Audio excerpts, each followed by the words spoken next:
بسم الله الرحمن الرحيم. السلام عليكم ورحمة الله وبركاته. شعب غير سومالي الذي صحافته وسلامية. أمام صحافته ورية. إن البوغاديو. وها صحافته ورية من البوغاديو. برلمان سومالي. لبدي ساقلبا. قولها جورتي دي قولها وكيلة ده.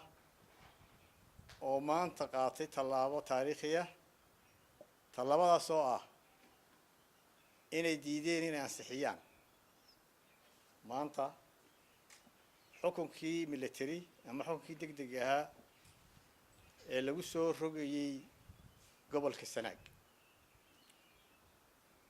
baarlamaanka waxaan ku bogaadinayaa in tallaabadaasi ay ahayd mid ay sharciyada ugu hiiliyeen mid ay shacbiga ugu hiiliyeen وعلى برلمان ودتكينا وهيلسين شرعية وهيلسين وحنا شعبه وحسسنون دورا طلبات تاريخية قاعدين وحويلسين لما الشعب غير سومالي لاند وايو حكا دقدي كما كوبنا دين قبل كسناك قبل هذا كلا كحيق لها أو ضلبا كحيق لهي marka ina shacbiga la dareen noqoteen maanta waan idinku bogaadinayaa waxa uu hiiliseen guud ahaanba dadkii ku noolaa gobolka Sanaag degmooyinkiisa lagu soo rogayay xukunka military ee kale ahaa Garadag Elfweyn